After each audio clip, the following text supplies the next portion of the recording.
Diwali is short for Deepavali. Deep means a lamp. Vali means an array of.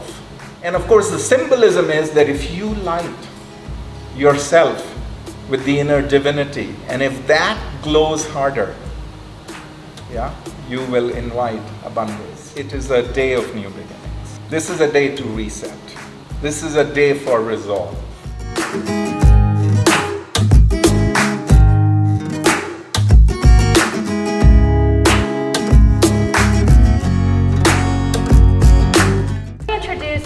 Dr. Arvind Singhal, a friend of mine at UTEP. He is a communications professor, internationally known though for his work on in social justice and environmental justice movements. Also in some very interesting work that is used in education and nonprofits and in the for-profit world. So take it away. All right, thank you.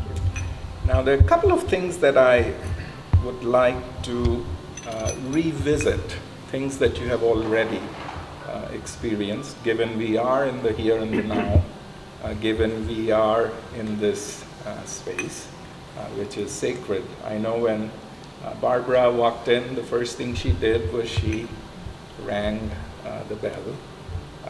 As a little boy growing up in India, some of you may have heard this story, I would take long walks with my grandfather, a professor of mathematics, and our morning walks would end at the neighborhood temple. This was the time when I would begin to pull on his shirt because this was an indication to him that I needed to get on his shoulders because the bell was hung from the ceiling, and in order for me to get there. So, you ring the bell. You saw Panditji, our priest, in doing the invocation, ring the bell. So, when you get on in years, you begin to ask the question, why the ringing of the bell? And depending on whom you speak to, you get different answers. But the one that appeals to me, given that we've had the bell rung a few times, is you in some ways, as you are at the threshold, you remind yourself that you're entering a space that is sacred. It is all right for you, through the vibrations of the bell, to send a message to you that you are entering a space that is sacred, and also be in communion, in oral communion with others, that we are in sacred space. So I know there are some of my student colleagues here, they would rarely see me enter any class with any notes, but I usually never enter a classroom without my Buddhist prayer bells, and with your permission I'd like to ding them, so that we can all consider ourselves to be in a space that is somewhat sacred, and also there's a lot of openness in this space, welcoming space. So with your permission. Diwali. Thank you, Deborah, for that invitation. And I'm so glad we began with the Namaste, where you take all the energy of the universe, sort of gather it and bring it together in front of your heart, and with a bow, say to the other, I see you. I see you now. I see you in the here and the now. And may the goodness in me, may the light in me see the goodness in you. May the light in me see the light in you. And the reference, of course, any mystical or faith tradition is that I have a little light, but it's part of this big eternal flame, part of divinity which is in me and which is in you. So Diwali really is a celebration. It's a festival of lights. It's a festival, so it's a celebration. It is a way to celebrate, to remember, to reinvigorate oneself with the notion that one can, through light, drive away darkness. One can, through goodness, drive away badness. And that divinity is within us for us to realize. Maybe a little bit about, I want to sort of make this a little personal with your permission. I grew up in India in a Hindu family. I would say in a progressive Hindu family. My grandfather at both ends were professors. Maybe it will interest you to know that I had a long-standing correspondence with Saint Teresa, or Mother Teresa. Started in 1979, lasted for a long time. I actually got the first letter that she wrote me. If you wish to touch it, you are. This is her handwriting, and the first card that she enclosed for me talks about light and the importance of light. And maybe I'll just read it, some of it, so that we again can make sense. And it is signed, God bless you, Ma Teresa Ma, which is how she signed her letters. And maybe I'll begin here. Shine through me and be so in me that every soul I come in contact with may feel thy presence in my soul. Let them look up and see no longer me, but only Jesus. Stay with me, and then I shall begin to shine as thou shinest, so as to shine to be a light to others. The light, O Jesus, will be all from thee, none of it will be mine. It will be thou shining on others through me. Yeah, light, interfaith. I mean, this whole notion of the divinity within us, light over, I went to a school, the non-Jesuit school that I went to because my father moved around. Its motto was Tamso Ma Jyotirgamay. Sanskrit, translated, it means from darkness to light. That was the school motto. So here we are, yeah, a little sort of a personal, I'll pass this on if you want it to be. It's interesting to note that this letter was touched by Saint Teresa, and you're welcome to.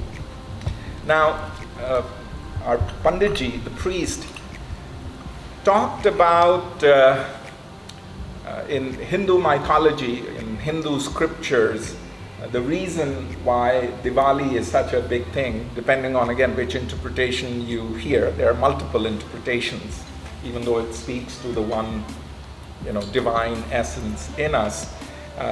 There's the story of Ram.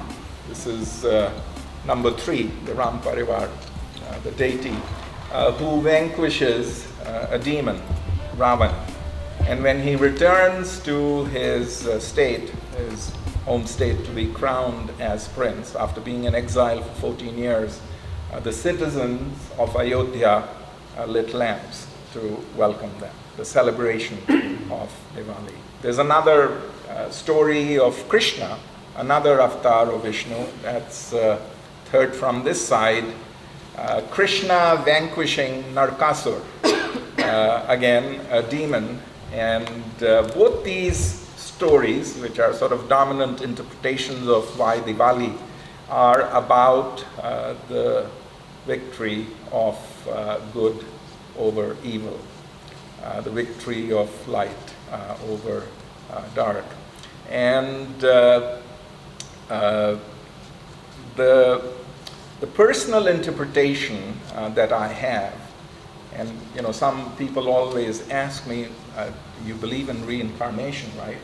And it's like, well, yeah, it's a belief that many Hindus have.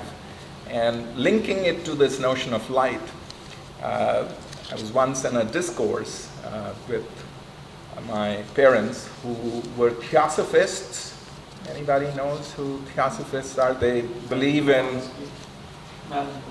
Madame Blavatsky, yes, yes indeed. So for many generations, my family belonged to, and Theosophists were very active in India's freedom movement. Gandhi was deeply inspired by Theosophists, and from my mother's side, 4 generations of Theosophists, and my father, the last 25 years of his life after he retired from the railways, served the Theosophical societies. So they believe in the comparative study of religion and ancient wisdom, universal brotherhood.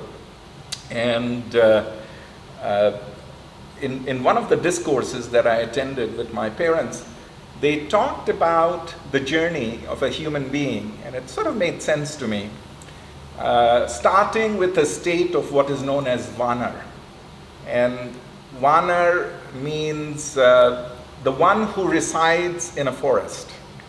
And the reference here is to an animal, a monkey, in terms of your development, your evolution. And the journey of a human being is to go from Vanar, one who resides in forest, to being a Nar. Nar means to be human, meaning that we all have animalistic tendencies in us. In Hindu and Sikh and Buddhist sayings, we say there are 6 animalistic tendencies that we have.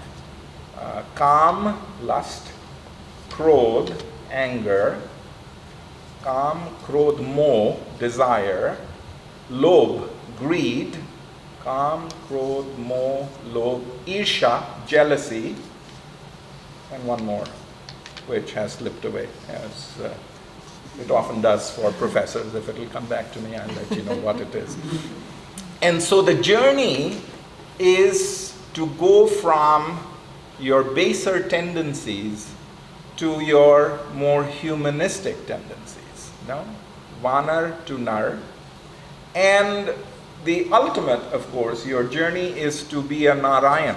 So we often refer to gods as Narayans. So from Vanar to Nar to Narayan. And that's the reason why we say you cannot get there in one lifetime. And what's the hurry? Right? So it's okay, if you make a little improvement, if you're on a journey. It's not that you'll be judged, at the end of this life, as long as you have made progress, and so on and so forth. So I'm just sort of bringing these ideas in because the notion of light, the notion of working because everybody has light in them. Some are more lit than others. And your journey really is, from a deeply personal sense for me, how do you walk that path so that this glow, which is part of the eternal flame, grows and glows brighter. So the idea behind the celebration of Diwali, and Diwali is short for Deepavali. You can say it's a sort of a shorthand for Deepavali. Deep means lamp. Of course, in those days you didn't have electrical or battery operated lamps, so they were earthen lamps or metallic lamps. And you fill them with ghee, and there's a wick, and you light them. So the idea is that by growing your own light, you are creating the conditions for the darkness and the baser tendencies in you to be embraced, because we acknowledge the fact that these, the Kam, Krodh, Lobh, moh, they exist. But to accept them and then find a way to keep moving forward. How are we doing on time? I think we're doing fine. You're doing fine? Yeah, You have a we few still more have minutes. 30 minutes. Oh, we do? Okay. So, no I worries. should say we have 15 minutes. Okay, well, okay. So just a few, what does a Diwali day look like? Yeah, would you be interested in knowing what was Diwali like for us as children? And then, Deborah had said, why don't you talk about that in the context of the meaning? What do these customs mean? So we all look forward to Diwali. Yeah? And as I said, Diwali is not one day. Certain time of, the calendar when, the stars are in this phase and in that phase. There are 5 days that are set for Diwali. The first day is Dhanteras, and some of you may have an interest in Ayurveda. And Dhanteras is an invocation I can send you more on this if you're interested, but just briefly. Dhanteras is an invocation to Dhanvantri, which is the goddess of Ayurveda. So it is a realization and remembrance of the value of health and hygiene and cleanliness. And if you want to relate it to light, a light will show dirt, right? So the first day, Dhanteras, is a day of coming to a realization about cleanliness. And my grandfather had this saying, and when he would recite hymns, he would say, "Man mandir mein gafila, jhadu roj lagaya kar," which basically translates as, in your heart, in your spirit, in your head, in your body, the disturbances that you have, the dilemmas that you have, the dirt that you have, the baser tendencies that you have, on a daily basis, sweep them. Jhadu is, a sweeper. Just as we engage in dental hygiene, if you may, brushing our teeth, maybe some of us flossing and some of us flossing regularly. Why do we do that? For a reason. Engage in mental hygiene. Yeah, and you can think of meditation as a way. So Dhanteras is an invocation to remember that you have the agency to remove dirt, to remove the baser tendency. And so, a Diwali day, which is the third day actually, begins with the first thing you do is the house is clean by now. And, everybody's bathing, and, there are flowers and there's water and, there's incense, and you get the idea. It's a clean, happy, welcoming space. Yeah? You're with me? So that's the first thing I remember. First thing, gotta take a bath. A head bath. I mean, this is not like, oh yeah, I'm gonna just, this is a good bath. The house is clean. And, you're beautifying the house, whether it's with flowers or with other. It is a day of, and I will just use the word feasting. And feasting doesn't mean you're having 11-course meals, but feasting means that with a lot of cherishment, food is prepared. Food is prepared with cherishment. The Japanese tea ceremony that we often talk about, right? And people spend 20 years perfecting the tea ceremony. And the idea is, can you reach a state that you serve tea and all your motions and movements are with cherishment for the one whom you're serving. So food is prepared with cherishment, with pause, which also means that it's like, we're going to eat this. Oh, we're going to eat this. And, these are things that take a long time to prepare. And often it is, when it comes to sweets, dessert is not the right translation of sweets in India. Sweets is, and it's not, nor is it candy. It is, a celebration. It is a celebration. It is cherishment. It is upliftment of some sort. So I remember that in terms of Diwali, that this is a day that not only are you very conscious of how clean you are physically and in other ways, but also this notion of communion with others through food, with a sense of deep cherishment, with a sense of, you can say, belonging. Of course, everybody's looking forward to the evening. Why? Because, it's usually in the winter months, so it's getting dark. Yeah, that's the reason why the calendars are important. When the constellation is in this, and once upon a time I knew this. What constellation is in what, but it gets, which means that now it's time to light up the lamps. Not one lamp. Deepavali, I think I missed this, the professors wonder in their talk. So Diwali is short for Deepavali. Deep means a lamp, Vali means an array of, not one lamp, an array of lamps. So there are different candles, there are different pots, they are decorated.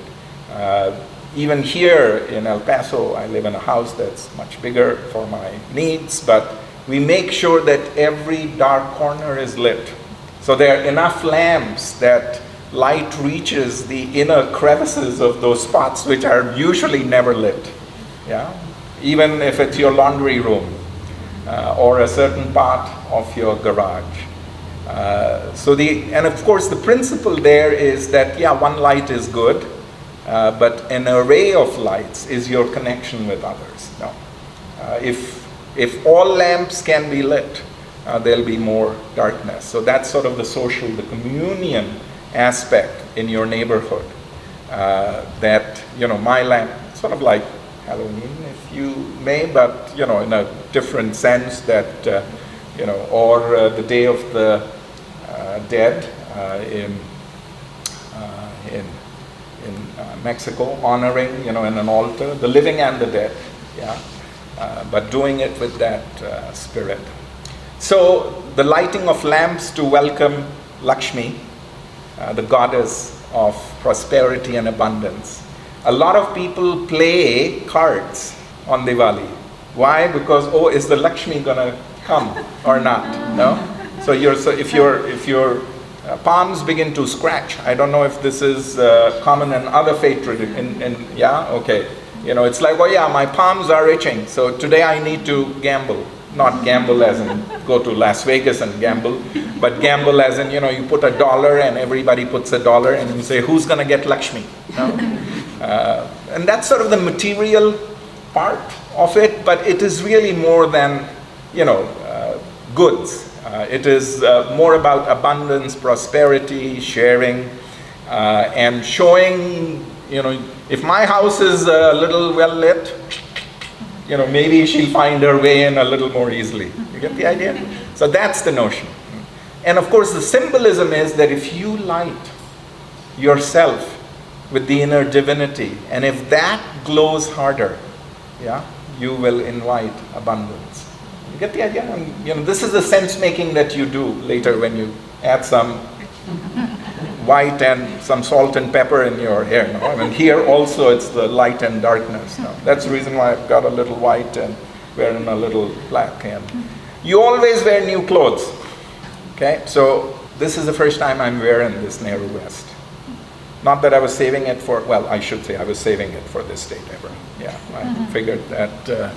And why new clothes? The idea is it is a day of new beginnings. This is a day to reset. This is a day for resolve.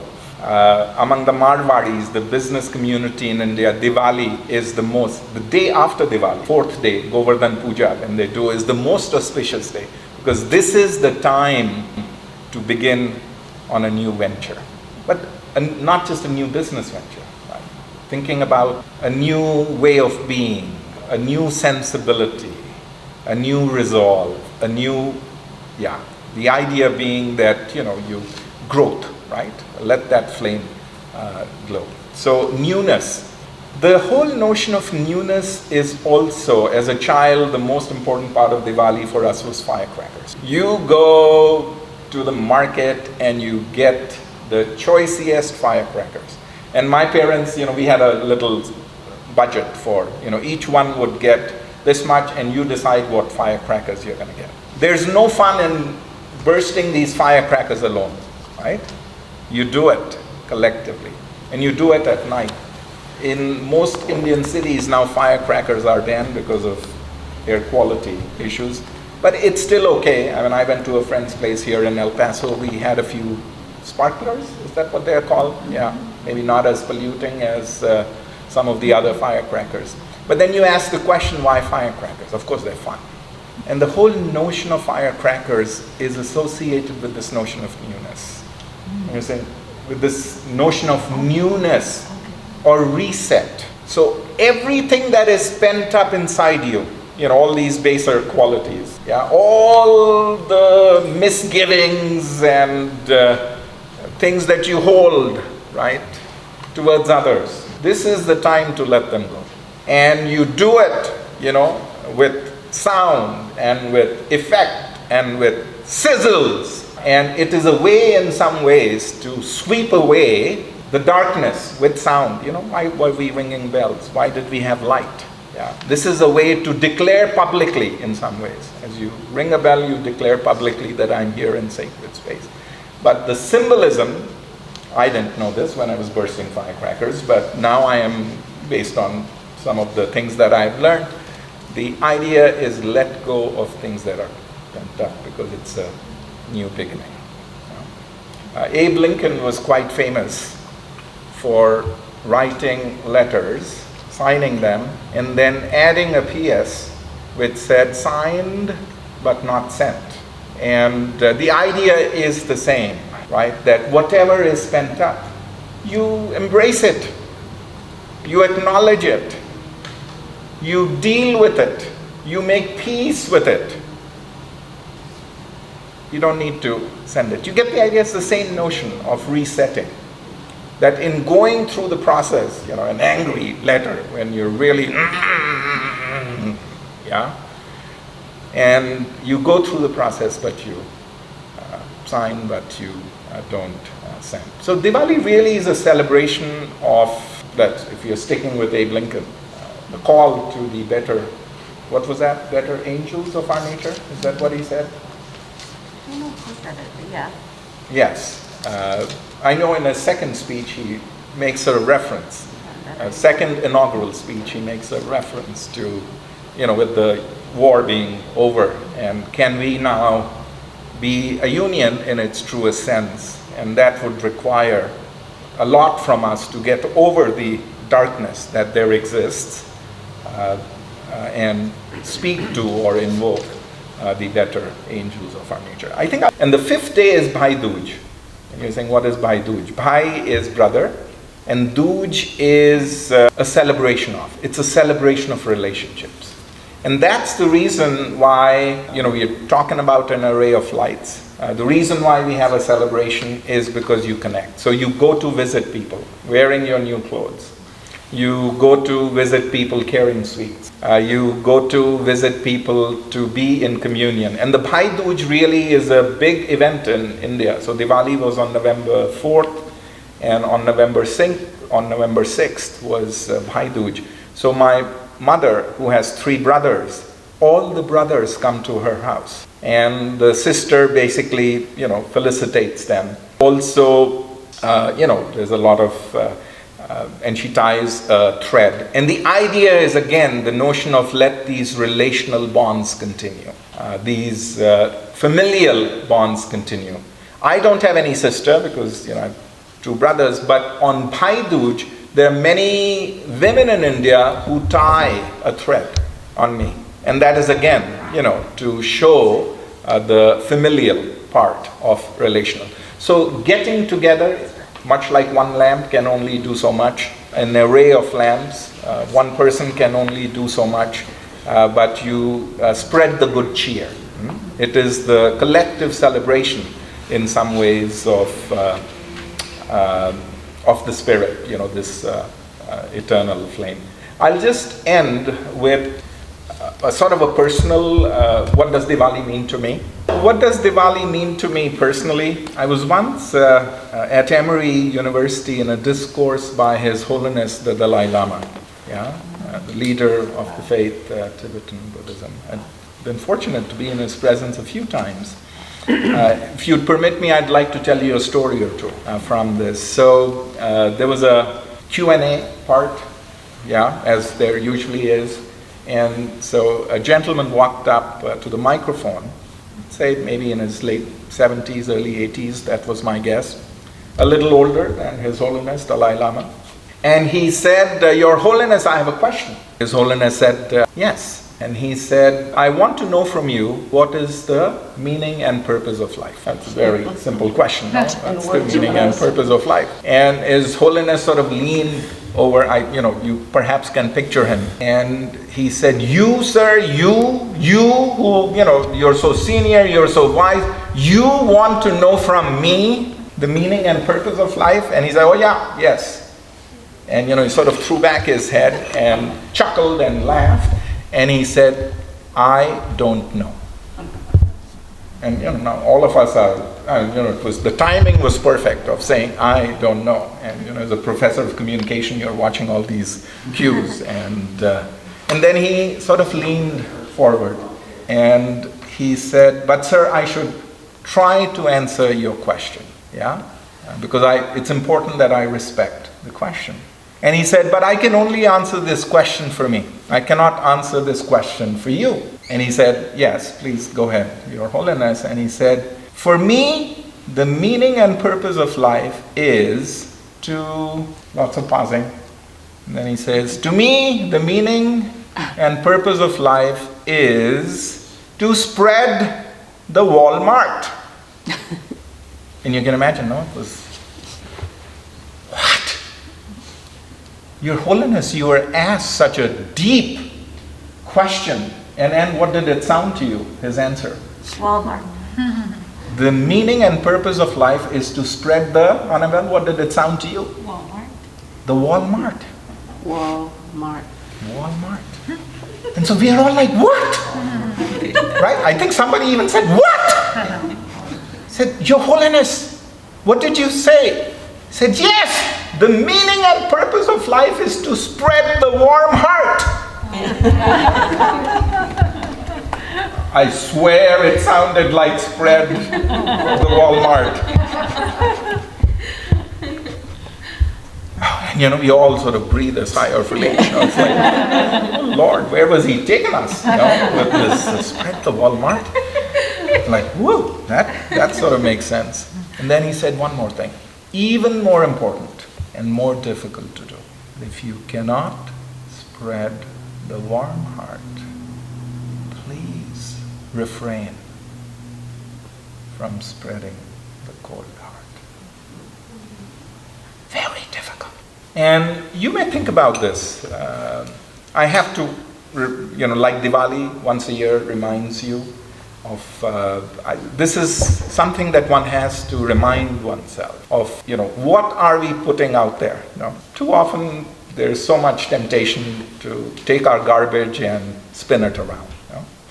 And that's okay, I guess, if that feeds you in a certain way.